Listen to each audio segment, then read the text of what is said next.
خاص طور پر ہم یہاں پر دیکھیں گے کہ کیا اللہ کی دعوت کو لے کر اٹھنے والوں کا رویہ ہونا چاہیے۔ اعوذ باللہ من الشیطان الرجیم، بسم اللہ الرحمن الرحیم، یاسین القرآن الحکیم انک لمن المرسلین۔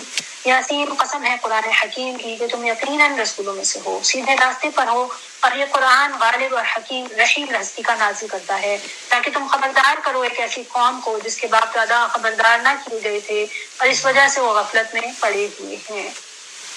اب ہم تو نہیں کہہ سکتے نا کہ ہم خبردار نہیں کیے گئے، ہم تو قرآن پڑھ رہے ہیں، تو اللہ کرے کہ ہم بھی خبردار ہو جانے والوں میں سے شامل ہو جائیں۔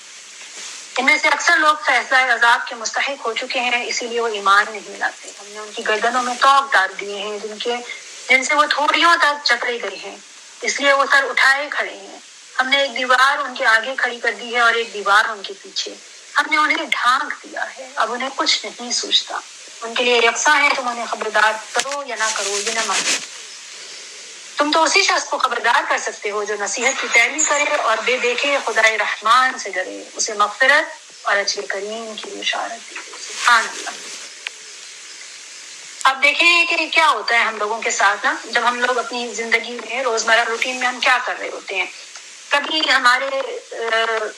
ہماری روٹین سے، ہمارے روزمرہ کے کام، ہماری مصروفیات اور ہماری ذمہ داریاں ہمارے آگے اور ہمارے پیچھے اور ہمارے اوپر اور ہمارے نیچے ایک پردے کی طرح اور ایک خال کی طرح ہمیں جکڑ لیتی ہیں۔ کبھی ہم ان میں تھوڑیوں تک جکڑے جاتے ہیں، کبھی ہم ان میں گردنوں تک جکڑے جاتے ہیں، اور ایسا لگتا ہے کہ بس ہم سر اٹھائے کھڑے ہیں تو انہی ذمہ داریوں اور انہی روٹینز میں، اپنی انہی مشغولیات میں جکڑے ہوئے کھڑے ہیں، اور کوئی کچھ بتانے لگے، کوئی کچھ کہنے لگے، کوئی کچھ سمجھانے لگے تو ہم اس کی طرف متوجہ ہوتے ہیں یا نہیں ہوتے ہیں، ہمیں خود دیکھنا ہے۔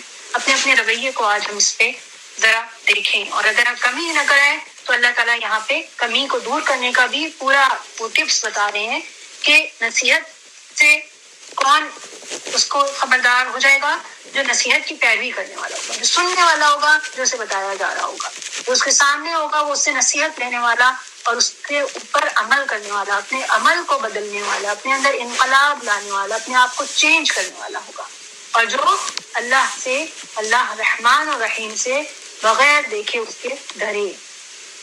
اللہ کرے کہ ہم ایسے ہوں۔ یقیناً ہم ایک روز مردوں کو زندہ کرنے والے ہیں۔ جو کچھ افعال انہوں نے کیے ہیں وہ سب ہم لکھتے جا رہے ہیں، اور جو کچھ آثار انہوں نے چھوڑے ہیں وہ بھی ہم ثبت کر رہے ہیں۔ ہر چیز کو ہم نے کھلی کتاب میں درج کر رکھا ہے۔ اللہ تعالیٰ سب کچھ دیکھتے ہیں اور سب کچھ لکھتے جا رہے ہیں۔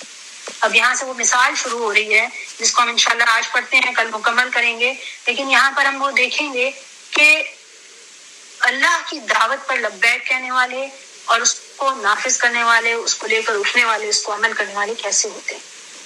انہیں مثال کے طور پر اس بستی والوں کا قصہ سناؤ جبکہ اس میں رسول آئے تھے۔ ہم آیت نمبر 14-13 سے پڑھ رہے ہیں سورہ یاسین۔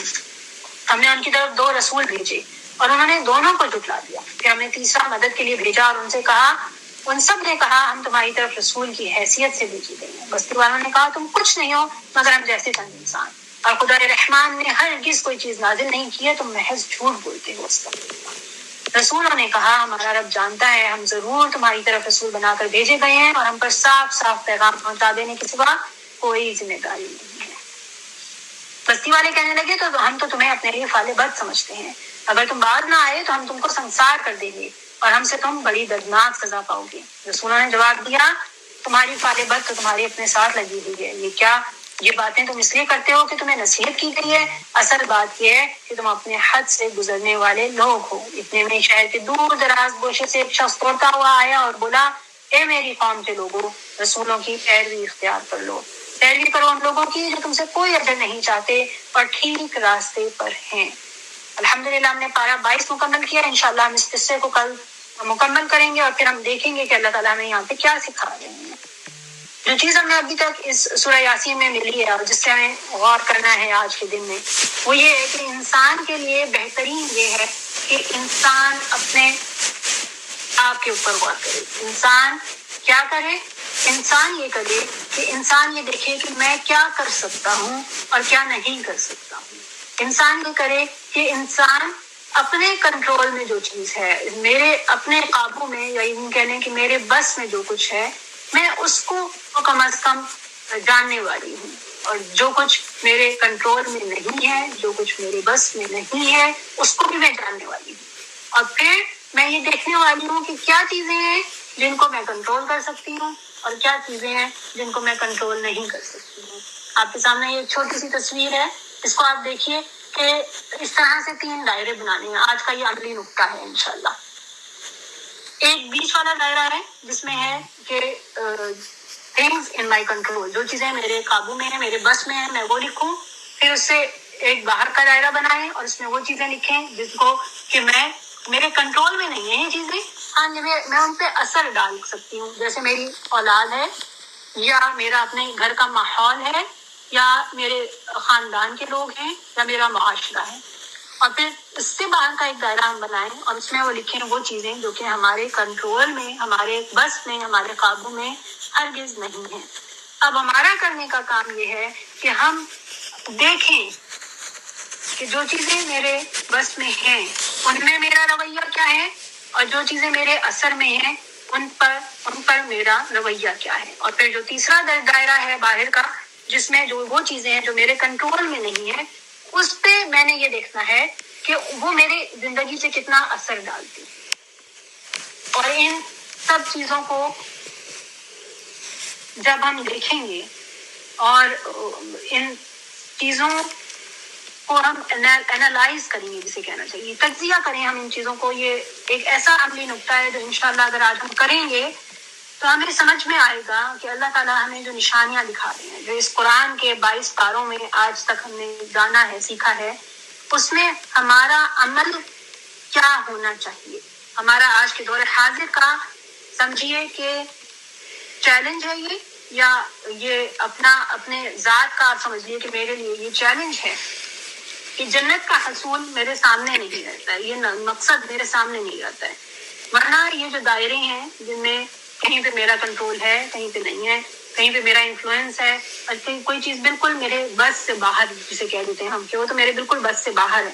اور وہ جو بس سے باہر ہے وہ میرے اوپر اثر انداز کرتی ہے. تو جن چیزوں کو میں قابو میں بس میں ہیں، جو میرے قابو میں ہیں، یا جن پہ میں اثر انداز ہو سکتی ہوں، میرا وہاں پر عمل کم ہو جاتا ہے، جس کی وجہ سے پھر میرے اندر خرابیاں پیدا ہونا شروع ہو جاتی ہیں. ان تینوں دائروں کو بنائیں آج، ان میں لکھنے والے بنیں، اور پھر ہم انشاءاللہ اس سے اپنے عمل کے لیے وہ تحریک، وہ موٹیویشن سیکھیں گے کہ کس طرح سے ہم اپنے آپ کو اس عمل کے لیے تیار کر سکتے ہیں جو کہ ہمیں سورہ یاسین سکھا رہی ہے، جو کہ ہمیں پورا قرآن سکھا رہا ہے کہ زندگی پہ اس کتاب کے وارث بننے کے لیے ہم نے عمل صالح کرنا ہے. ہم نے قول سدید کا پڑھا، ہم نے آج شکر کا پڑھا. ان سب پہلوؤں پر ہم صحیح طریقے سے عمل اس وقت کر سکتے ہیں جبکہ ہمیں اپنی ذات کا کے متعلق مکمل علم ہو، اور اس کے لیے تھوڑا سا یہ سرکلز ہماری ہیلپ کر دیں گے. انشاءاللہ شیئر کر دیں گے اس کو گروپ میں، اللہ تعالیٰ مجھے توفیق دے. تو ہم یہ دیکھیں گے انشاءاللہ تعالیٰ کہ یہ کام کرنے سے ہمارے عمل میں بہتری آئے گی. ہم اللہ تعالیٰ کی خاطر یہ کام کر رہے ہیں، ہم اپنی جنت کا گھر خوبصورت بنانے کے لیے یہ کام کر رہے ہیں. تو انشاءاللہ ہمیں یہ کرنے میں آسانی ہوگی. اللہ تعالیٰ ہم سب کو توفیق دیں کہ ہم یہ سب کر سکیں. دعا مانگ لیتے ہیں. اعوذ باللہ من الشیطان الرجیم، بسم اللہ الرحمن الرحیم. اللهم إني أعوذ بك من العجز والكسل والجبن والبخل والهرم والقسوة والغفلة والذلة والمسكنة. اے اللہ میں پناہ مانگتی ہوں عاجزی سے اور سستی سے اور قرض سے اور بخل سے، انتہائی بڑھاپے سے اور سستی اور غفلت اور سختی اور غفلت سے اور مفلسی سے اور ذلت اور ناداری سے. وَأَعُوذُ بِكَ مِنَ الْفَقْرِ وَالْكُفْرِ وَالْفُسُوقِ وَالشِّقَاقِ وَالنِّفَاقِ وَالسُّمْعَةِ وَالرِّيَاءِ، اور میں پناہ مانگتی ہوں محتاجی سے، کفر اور نافرمانی اور مخالفت اور نفاق سے اور بری شہرت اور دکھاوے سے. وَأَعُوذُ بِكَ مِنَ الصَّمَمِ وَالْبَكَمِ وَالْجُنُونِ وَالْجُذَامِ وَالْبَرَصِ وَسَيِّئِ الْأَسْقَامِ، اور میں بہرے پن اور گونگے ہونے سے اور پاگل پن سے اور کوڑ اور برس سے اور تمام برائیوں سے، بیماریوں سے آپ کی پناہ مانگتی ہوں. حسبي الله لا إله إلا هو عليه توكلت وهو رب العرش العظيم.